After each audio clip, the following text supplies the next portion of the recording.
There are a couple other women I want to ask you about, and the markets regard them as long shots, but I'm intrigued. One is Iowa Governor Kim Reynolds, and then the other is Tennessee Senator Marsha Blackburn. So any thoughts on either or both of those? And for your reference, Reynolds trading at 2%, Blackburn at 1% on predicted. Blackburn to be a better bet than Kim Reynolds. I think Kim Reynolds forced DeSantis. She's seen as disloyal. Trump has gone after her. I don't see any chance of her getting the VP slot. Whereas Marsha Blackburn has been somebody who stood up for Trump, and it's somebody who I think should trade higher than one. I think that number's low. I mean, I think I would never say that somebody at 2% is too high, but it seems a little high. Maybe, if you flip them, it makes more sense. I agree. I find Blackburn at 1% to be very interesting. I'm a little bit perplexed as to why she's so low.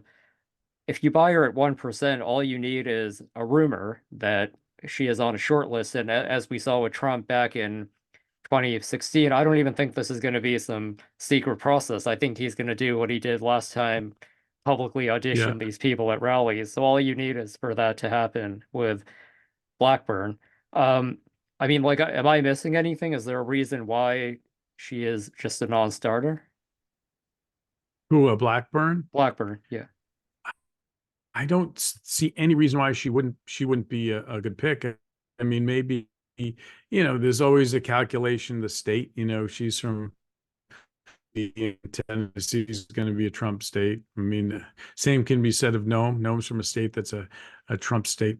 Sanders, how could be Sanders from a state that's a Trump state? So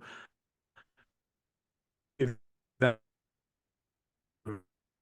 if you get it all worried about Iowa, which you shouldn't be, then you might pick her. But I don't think so. I don't see any downside to picking Marsha Blackburn. Yeah, I'm not even, I mean, tell me if I'm wrong here. I'm not even aware of any, like, who would the women be in a state that might be remotely competitive if Trump wins the nomination? I'm hard pressed to think of anyone. I mean, we're talking, I don't know, Georgia, New Hampshire, like whatever the Michigan, Yeah. Well, I whatever mean, these states are that would be competitive. Like who is even there? Wisconsin. I don't know. that's the problem. I mean, you look at Yeah. Georgia, you did have a female Republican senator there who lost re-election. In New Hampshire, you have a former female senator, Kelly Ayotte, who's now running for governor, who, I wouldn't be perceived as a big Trump supporter. So you look at those states, and New Hampshire's got Democratic representation in Congress.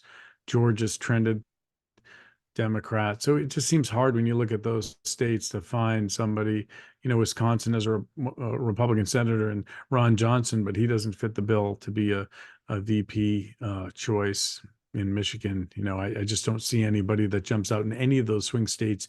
Pennsylvania, any of those states, nobody jumps out.